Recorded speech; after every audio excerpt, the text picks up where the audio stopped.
కొంతమంది అడుగుతా ఉంటారు, డాక్టర్ గారు నేను నాకు షుగర్ ఉంది, ఇంటర్మీడియట్ ఫాస్టింగ్ చేయొచ్చా చేయకూడదని. షుగర్ ఉన్న వాళ్ళు కూడా ఇంటర్మీడియట్ ఫాస్టింగ్ చేయొచ్చు అండి. వాళ్ళ మెడిసిన్స్ అనేది ఏ టైంలో వేసుకోవాలి, ఎలా వేసుకోవాలి, డైట్ ప్రకారం ఎట్లా వేసుకోవాలనేది డాక్టర్ని కన్సల్ట్ చేయండి. మీ స్పెసిఫిక్ డాక్టర్ని కన్సల్ట్ చేస్తే వాళ్ళు అడ్వైస్ చేస్తారు. బట్ ఫాస్టింగ్ అనేది వెయిట్ లాస్కి ఒక మంచి పద్ధతి. ఇది కాకుండా మీరు ఎప్పుడు ఏ ఫుడ్ తిన్నా కూడా processed foods, high fat foods, sugar drinks, preservatives ఉన్న ఫుడ్స్, క్యాండ్ ఫుడ్స్ ఇలాంటివన్నీ మ్యాక్సిమం తగ్గించుకోండి.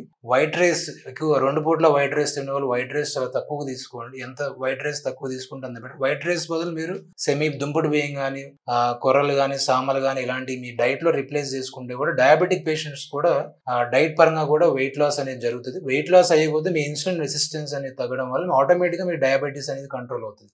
మీరు వైట్ రైస్ కానీ, ప్రాసెస్డ్ ఫుడ్స్ కానీ, హై కార్బోహైడ్రేట్ ఫుడ్స్ కానీ తినేకొద్దు మీకు పొట్ట భాగంలో కొవ్వు పెరిగిపోవడం వల్ల మీకు ఇన్సులిన్ రెసిస్టెన్స్ అనేది పెరిగిపోతుంది. దానివల్ల అగైన్ మీకు డయాబెటీస్ అనేది తగ్గదు. తద్వారా మీకు లివర్లో కొవ్వు రావడం కానీ, వెయిట్ గెయిన్ అవ్వడం అనేది అన్నీ జరుగుతూనే ఉంటుంది. సో ఈ విధంగా ఇంటర్మీడియట్ ఫాస్టింగ్ చేసుకోండి, ఈ విధంగా డైట్ ఫాలో అవ్వండి అండ్ కంపల్సరీ ఫిజికల్ యాక్టివిటీ చేయండి. గ్యారంటీగా గ్రాడ్యువల్గా వెయిట్ లాస్ అనేది జరుగుతుంది.